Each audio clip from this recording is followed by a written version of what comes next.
evening. Plans for an expressway road linking Oxford and Cambridge have been officially cancelled. The idea of the road caused huge upset, with concerns it would mean concreting over countryside, particularly in the stretch around Oxford.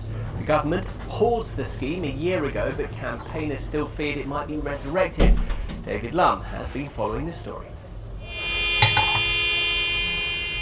It's been one of the region's most controversial proposals, but today, after anger and demonstrations, the plan for an expressway between Oxford and Cambridge was officially scrapped. It's a huge win. What it shows is that the public can make a difference. When our campaign started, we were all told, forget about it, you can't resist this, you can't stop it, it's a government plan. And we talked to 40 village communities across the Arc, maybe 4,000 people, and not a single one of those communities was in favour. The idea for a fast new road dates back to 2014.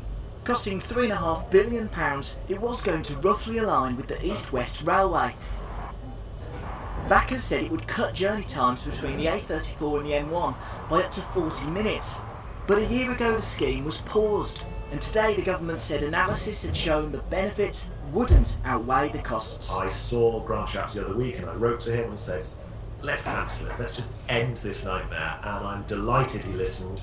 And this morning we've had the news that the Oxford to Cambridge Expressway is no more an ex-project, done, cancelled. We saw just before the last general election that they announced the pause, and it's taken until now for that pause to become a full stop. And lo and behold, we've got local elections around the corner. So whatever it may take for the government to realise that its awful plan, its unpopular expressway, needed to be scrapped, I'm delighted it's happened now. It does beg the question why they just didn't do it sooner.